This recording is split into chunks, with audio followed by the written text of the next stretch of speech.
اللہ لا الہ الا هو الحی القیوم لا تأخذه سنة ولا نوم له ما في السماوات وما في الأرض من ذا الذي يشفع عنده إلا بإذنه يعلم ما بين أيديهم وما خلفهم ولا يحيطون بشيء من علمه إلا بما شاء وسع كرسيه السماوات والأرض ولا يؤوده حفظهما وهو العلي العظيم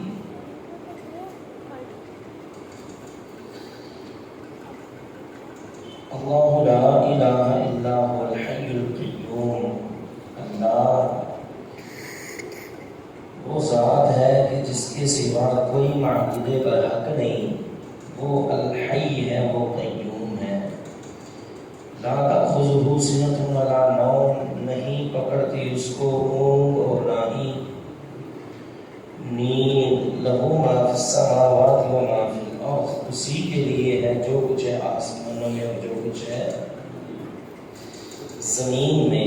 من ذا الذی، من کون ہے، ذا الذی وہ شخص، یشفع جو سفارش کرے، عندہ اس کے پاس، الا مگر، بِإِذْنِهِ اس کی اجازت کے ساتھ، یعلم وہ جانتا ہے، ما بین ایدیہم جو ان کے آگے ہے، وما اور جو خلفہ پیچھے ہے ان کے، ولا یحیطون اور نہیں احاطہ کر سکتی، بشیء کوئی کسی بھی چیز کے ساتھ، من علمہ اس کے علم سے، الا بما شاء مگر جو چاہے، وسع وسیع ہے، کرسیہ اس کی کرسی، السماواتی آسمانوں سے، والارض اور زمین سے، ولا اور نہیں، یعود تھکاتی ہو اس کو، حفظہما ان دونوں کی حفاظت، وہو العلی العظیم، وہو العلی اور وہ بہت ہی بلند ہے، العظیم بڑا ہی عظمت والا ہے۔ کچھ کا ترجمہ ہم پڑھا چکے ہیں، تفسیر باقی ہے، جو رہ گیا وہاں سے شروع کرتے ہیں۔ من ذا الذی کون ہے وہ شخص، یشفع جو سفارش کرے، عندہ اس کے پاس، الا مگر، بِإِذْنِهِ اس کی اجازت کے ساتھ، یعلم وہ جانتا ہے، ما بین ایدیہم جو ان کے آگے ہے، وما خلفہم اور جو ان کے پیچھے ہے، ولا یحیطون اور نہیں احاطہ کر سکتی، بشیء کوئی چیز، من علمہ اس کے علم سے، الا مگر، بما شاء جو چاہے، وسع وسیع ہے، کرسیہ اس کی کرسی، السماواتی آسمانوں سے، والارض اور زمین سے، ولا یعودہ اور نہیں اس کو تھکاتی، حفظہما ان دونوں کی حفاظت، وہو اور وہ العلی بہت بلند ہے، العظیم بڑی عظمت والا ہے۔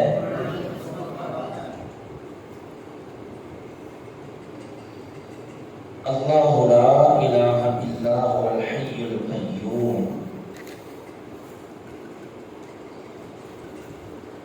اللہ وہ ذات ہے جس کے سوا کوئی معبود برحق نہیں۔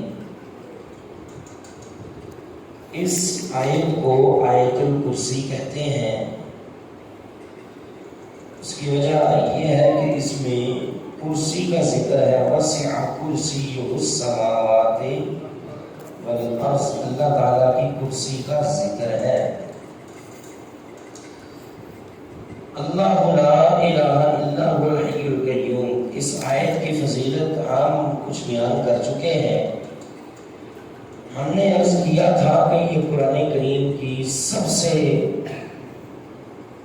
بڑی آیت ہے، سب سے عظیم آیت ہے۔ اس کی وجہ یہ ہے کہ اس آیت میں اللہ تعالیٰ نے ہر لفظ میں توحید بھر دی ہے، اور توحید ایک ایسی چیز ہے جس چیز میں آ جائے اس کی عظمت بڑھ جاتی ہے۔ جس میں توحید نہیں نہ ہوتی وہ چیز کسی کام کی نہیں۔ انسان ہے نا، انسان اگر اس کے دل میں توحید نہیں، اللہ کہتے ہیں اولئک کالانعام، یہ تو جانوروں جیسا ہے، بل ہم اضل، بلکہ ان سے بھی بدتر ہے۔ اور اگر انسان میں توحید موجود ہے تو یہی انسان جب زمین پہ چلتا ہے اللہ تعالیٰ اس کے چلنے کی آواز جنت میں پہنچا دیتے ہیں۔ فرق صرف توحید کا ہے۔ اب اس آیت پہ غور کریں، اس ایک آیت میں اللہ تعالیٰ کا نام صفات اور ضمیروں کے ساتھ 19 مرتبہ آیا ہے۔ کتنی مرتبہ؟ 19 مرتبہ۔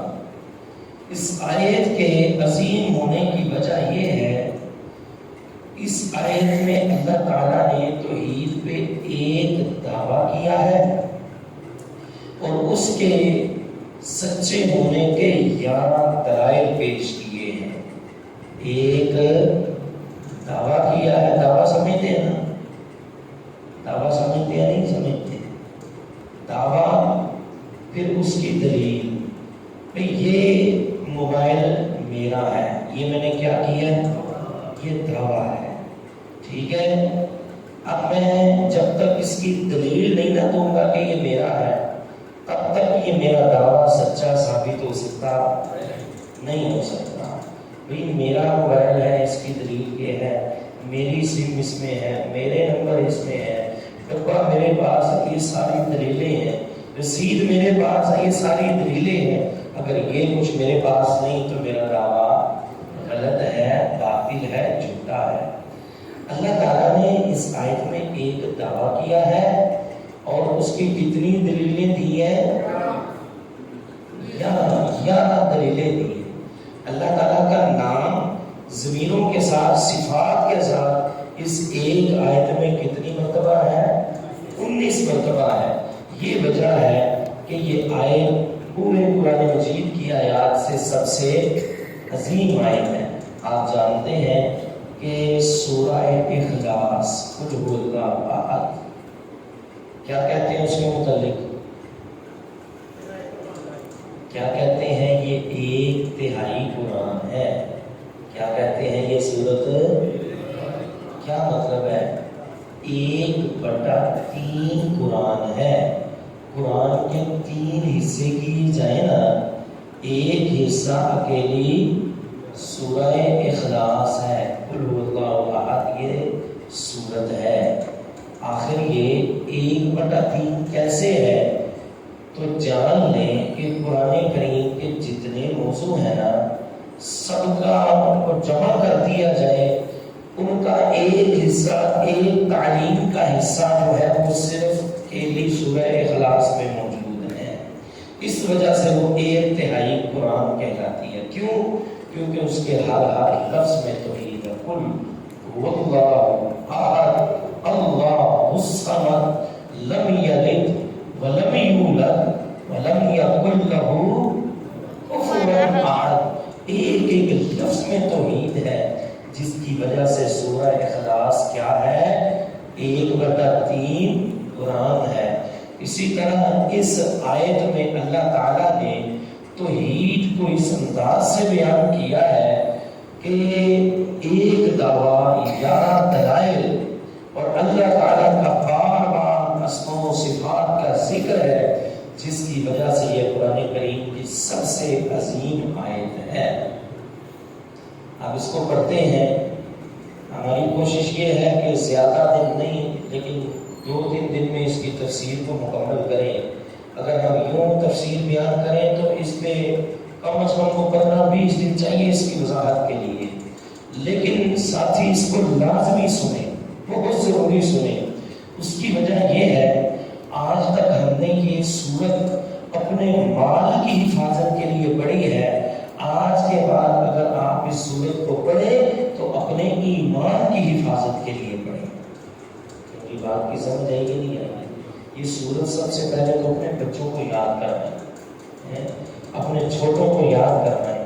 کوئی ضرورت پڑے، کوئی مشکل دنیا جہاں کی، تو بچے آپ نے مدد کیسے طلب کرنی ہے؟ آیت الکرسی پڑھ کے۔ بڑے سے بڑا دشمن آ جائے گا، آیت الکرسی پڑھیں گے، اس کی برکت سے اللہ پاک آپ کی حفاظت فرمائے گا۔ ہم نے عرض کیا اس سے ایک فائدہ نہیں، دونوں فائدے لے، اس سے مال کی بھی حفاظت ہوگی اور اس سے ایمان کی بھی حفاظت ہوگی، اور ایمان کی حفاظت جو ہے وہ مال کی حفاظت سے کئی گنا زیادہ ہے۔ اللہ اکبر، اللہ کی ذات، لا الہ، کوئی الہ نہیں، کوئی معبود برحق نہیں، الا ہو، مگر وہی ہے۔ اللہ لا الہ الا ہو، یہ قرآن کریم میں تقریباً کوئی 8 مرتبہ آیا ہے تکرار کے ساتھ۔ اللہ کے سوا کوئی، ترجمہ یہی کرتے ہیں، اللہ کے سوا کوئی معبود نہیں۔ یہ ترجمہ مکمل نہیں ہے، یہ ترجمہ ناقص ہے، بلکہ ترجمہ یہ دیا کریں، اللہ کے سوا کوئی معبود برحق، باطل معبود تو ہیں، جھوٹے معبود تو ہیں، لیکن برحق معبود نہیں ہے۔ اب اس ایک جملے کو پکڑ دیں، یہ کتنا عظیم جملہ ہے، کتنا عظمت والا جملہ ہے۔ آپ علیہ السلام کا فرمان ہے، من قال لا الہ الا اللہ دخل الجنہ، جو بندہ لا الہ الا اللہ کہتا ہے کہاں جائے گا؟ آپ علیہ السلام سے پوچھا گیا سب سے افضل ذکر کون ہے، آپ کون سا ہے؟ آپ علیہ السلام نے فرمایا افضل الذکر لا الہ الا اللہ، سب سے افضل ذکر کیا ہے؟ آپ کو ایک بڑی مزے کی حدیث سناتا ہوں۔ حضرت عمر رضی اللہ تعالیٰ عنہ ایک دن بیٹھے، دیکھا کہ ان کے پاس حضرت طلحہ بن عبید اللہ بیٹھے ہیں۔ طلحہ بن عبید اللہ، طلحہ بن عبید اللہ، یہ وہی ہے جو وہ حدیث بیان کرتے ہیں جس میں آیا ہے کہ 2 بندے اکٹھے مسلمان ہوئے، اکٹھے اسلام قبول کیا، ایک جو تھا وہ شہید ہو گیا اور ایک جو تھا وہ 1 سال تک زندہ رہا۔ بڑی مشہور حدیث ہے جو آپ سنتے رہتے ہوں گے۔ یہی صحابی اس حدیث کو بھی بیان کرتے ہیں، نام کیا ہے؟ طلحہ بن عبید اللہ۔ ایک دن یوں بیٹھے ہوئے ہیں اور بہت زیادہ پریشان، بہت زیادہ دکھی۔ حضرت عمر رضی اللہ تعالیٰ نے پوچھا، یا طلحہ کیا مسئلہ ہے، اتنے پریشان آپ کیوں ہو؟ کہنے لگے کہ ایک مجھے نا حدیث یاد آ گئی ہے، اس کے کچھ حصے کے مفقود ہونے پہ مجھے بڑا افسوس ہے۔ حضرت عمر فرمانے لگے کیا؟ کہنے لگے ایک دن میں نبی علیہ السلام کے پاس بیٹھا ہوا تھا، آپ علیہ السلام نے فرمایا کہ جو بندہ ایک کلمہ موت کے وقت پڑھ لیتا ہے، آپ کو پتہ ہے نا جب جان نکلتی ہے بندے کی کیا حالت ہوتی ہے، آنکھیں پھٹی کی پھٹی رہ جاتی ہیں، اور بندہ جو ہے انتہائی گھبرایا ہوا، بڑا پریشان، اور رنگ جو ہے اس کا فق ہو جاتا ہے، رنگ اڑ جاتا ہے۔ آپ علیہ السلام نے فرمایا ایک کلمہ ایسا ہے جو کوئی بندہ پڑھ دے گا نا موت کے وقت، اللہ موت کی سختیاں بھی دور کر دے گا، اس کے رنگ میں بھی نکھار پیدا کر دے گا۔ اب یہ حدیث بیان کیا علیہ السلام نے، ابھی کلمہ بیان نہیں کیا تو کون سا ہے؟ حضرت طلحہ کہتے ہیں میں بس موقع کی تلاش میں رہا، ابھی اللہ کے نبی سے پوچھتا ہوں کلمہ کیا ہے، ابھی پوچھتا ہوں کیا ہے، ابھی پوچھتا ہوں، کرتے کرتے کرتے کرتے وہ دن آیا کہ آپ علیہ السلام ہمیں داغ مفارقت دے گئے، آپ علیہ السلام دنیا چھوڑ کے چلے گئے۔ اب کبھی کبھی میں اس حدیث کو سوچتا ہوں تو روتا ہوں، اے کاش کہ میں آپ علیہ السلام سے پوچھ لیتا تو کلمہ کیا ہے کہ بندہ موت کے وقت پڑھ لے، اللہ تعالیٰ ساری پریشانیاں بھی دور کر دیتے ہیں اور چہرے کو بھی پر نور کر دیتے ہیں۔ وہ کلمہ ہے کون سا؟ حضرت عمر فرماتے ہیں طلحہ بھائی اگر اسی وجہ سے آپ پریشان ہیں تو میں آپ کی پریشانی دور کر دیتا ہوں، چونکہ یہ حدیث میں نے بھی اللہ کے نبی علیہ السلام سے سن رکھی ہے، جو کلمہ آپ نہیں سن سکے وہ میں جانتا ہوں۔ اللہ کے نبی علیہ السلام نے فرمایا تھا وہ کلمہ یہ ہے لا الہ الا اللہ، جو بندہ یہ پڑھ دے موت کی سختیاں بھی دور اور اللہ تعالیٰ چہرے کو بھی پرنور بنا دیتے ہیں اور روشن اور چمکدار بنا دیتے ہیں۔ اور آپ علیہ السلام کا فرمان ہے من کان آخر کلامہ لا الہ الا اللہ داخل الجنہ، جس بندے کا آخری کلام ہوا نا لا الہ الا اللہ وہ کہاں جائے گا؟ وہ جنت میں جائے گا۔ اللہ اکبر۔ تو یہ اتنا عظیم جملہ ہے کہ جس کا بھی آخری کلام ہوا نا لا الہ الا اللہ، تو یہ ایک حدیث میں ہے من قال لا الہ الا اللہ مخلصا، جس بندے نے سچے دل سے اپنے دل سے اخلاص کے ساتھ لا الہ الا اللہ کہا وہ جنت میں جائے گا ہی جائے گا۔ ہاں بعض ایسے ہیں جن نے کلمہ پڑھا ان سے کوئی گناہ بھی ہوئے کوئی نافرمانیاں بھی ہوئی، ان کا حساب یہ ہے کہ وَعْلَمْ أَنَّ أَهْلَ التَّوْحِيدِ سَيَدْخُلُونَ الْجَنَّةَ وَإِنْ عُذِّبُوا فِي النَّارِ بِذُنُوبِهِمْ، وہ جنت میں ضرور جائے گا جس نے کلمہ پڑھا، اگرچہ کچھ دیر کے لیے وہ جہنم میں جائے گا، اپنی سزا بھگتے گا، جو جو گناہ کیے ہوں گے ان کی سزا بھگتنے کے بعد کلمے کی برکت سے کہاں جائے گا؟ جنت میں جائے گا۔ تو یہ اتنا عظیم کلمہ ہے۔ ابھی احادیث تو بے شمار تھی لیکن ہم اسی پہ اختصار کرتے ہیں۔ معنی اس کا کیا ہے؟ معنی اس کا یہ ہے لوگوں، اللہ کے سوا کوئی معبود برحق نہیں ہے، کوئی داتا زمین پہ نہیں ہے، کوئی مشکل کشا نہیں ہے، کوئی حاجت روا نہیں ہے، کوئی اولادیں نہیں دے سکتا، کوئی آپ کی ڈوبی ہوئی تار نہیں سکتا، کوئی بگڑیاں نہیں بنا سکتا، یہ سب کچھ کرنے کا مالک ہے تو صرف اور صرف کون ہے؟ اللہ۔ اللہ اکبر۔ آیت الکرسی زندگیاں گزر گئی ہمیں پڑھتے ہوئے سناتے ہوئے، لیکن کیا فائدہ کہ اگر یہی آیت الکرسی ہمیں توحید ہی نہ سکھا سکی۔ پیر صاحب کے مسجد میں ہم یہ بیان کر رہے تھے آیت الکرسی کے متعلق ایک تفسیر، میں ساتھیوں نے بتایا کہ ایک ساتھی جو ایک دربار کے باقاعدہ وہ انتظامیہ میں سے تھے، پتہ نہیں کیسے ان کا اتفاق ہوا تو وہ آیت الکرسی کی تفسیر سنتے رہے۔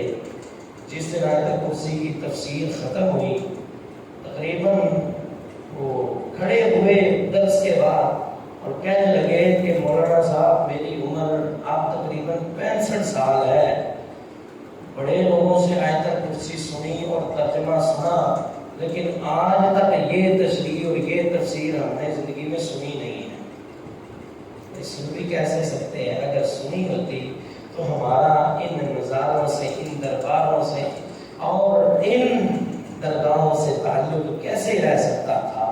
اللہ لا الہ آیت الکرسی کا پہلا جملہ ہی ان باطل معبودوں کی نفی کرتا ہے۔ اللہ لا الہ الا هو الحی القیوم، اللہ وہ ذات ہے جس کے سوا کوئی معبود برحق، کوئی مشکلیں جو ہے وہ ٹال سکتا۔ ابھی جس کو آیت الکرسی آتی ہے کبھی وہ یا علی مدد کہے گا یا غوث اعظم مدد کہے گا، وہ اللہ کو چھوڑ کے بھلا کسی اور کو پکارے گا؟ قطعاً ایسا نہیں ہو سکتا۔ جسے آیت الکرسی کا پہلا لفظ بھی آتا ہے یا پہلا جملہ ہی آتا ہے، کیونکہ اس آیت الکرسی میں 10 فکرے استعمال ہوئے ہیں، جس کو پہلا فکرہ بھی آتا ہے۔ اللہ کی قسم وہ کبھی کسی قبر پہ جھک سکتا، اللہ کو چھوڑ کے کسی سے مدد مانگ سکتا نہیں مانگ سکتا۔ اور جس نے ساری آیت الکرسی پڑھ لی وہ تو توحید اس کے سینے میں بھر جائے گی، وہ کیسے شرک کر سکتا ہے؟ فرمایا اللہ لا الہ الا ہو، اللہ کوئی معبود برحق ہے، اس کے سوا کوئی الہ۔ یہ کیا ہے؟ یہ دعویٰ ہے۔ یہ کیا ہے؟ بولے نہیں، یہ کیا ہے؟ دعویٰ ہے۔ دعویٰ یہ ہے کہ صرف اور صرف اللہ الہ ہے، اس کے علاوہ کوئی الہ نہیں۔ اب ہم کہتے ہیں جی زمین پہ بھی الہ ہے، زمین پہ بھی مشکل کشا ہے، بتاتا ہے کہ لاہور میں فلاں جگہ پہ جناب جائیں مشکلیں دور ہوتی ہیں۔ ٹھیک ہے، اللہ نے جو دعویٰ کی اس پہ دلائل پیش کیے، ذرا چیک کرنا تمہارے معبود ان دلائل پہ پورے اترتے ہیں۔ سب سے پہلی دلیل فرمایا الحی، اللہ الہ اس وجہ سے کیونکہ وہ ہمیشہ سے زندہ ہے۔ ہمیشہ سے، کیا آپ کے بزرگ ہمیشہ سے زندہ تھے یا اس دنیا میں پیدا ہوئے تھے؟ بولے نہیں، ہمیشہ سے زندہ تھے یا پیدا ہوئے تھے؟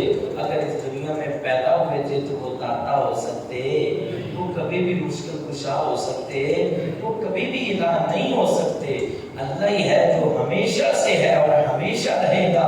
آپ علیہ السلام کا فرمان ہے کہ اللہ تعالیٰ اس وقت سے ہے جب کچھ بھی نہیں تھا، اور اللہ تعالیٰ جو ہے فرمایا کہ الحی وہ حی ہے، القیوم وہ کیا ہے؟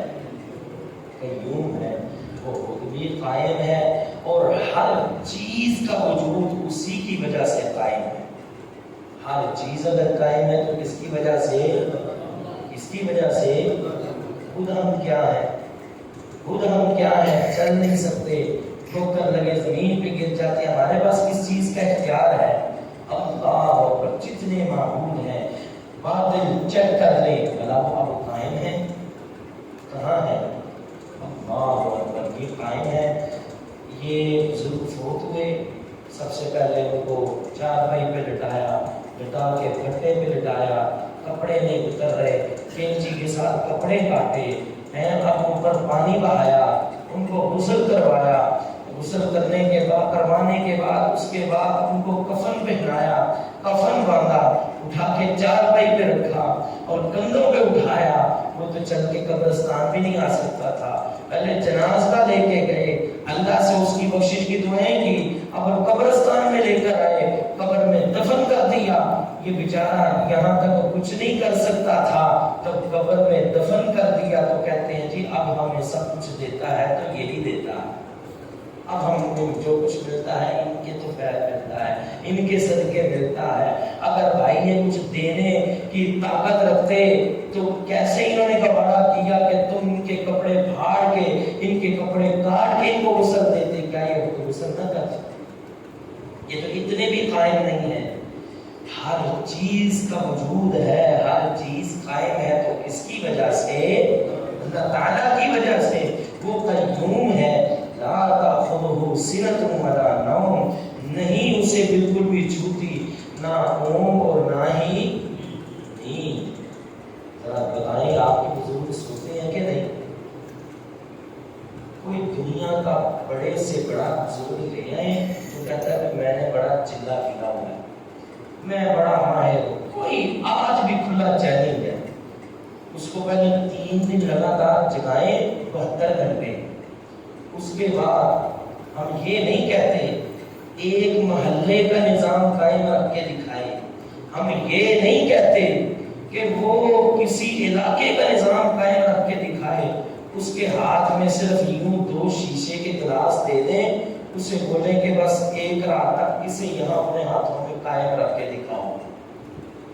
اگر معبود بننے کا بڑا ہی شوق ہے نا، اگر لوگوں کی مرادیں اور بڑے جناب وہ کرنے والا اور کرنے والا بننے کا بڑا ہی شوق ہے نا، کوئی نہیں ہم چیز کرتے. یہ صرف 2 شیشے کے گلاس ہم نے دیے ہلکے سے, یہ اپنے ہاتھوں میں قائم رکھ کے دکھاؤ, یہ ایک گھنٹہ بھی قائم نہیں رکھ سکیں گے.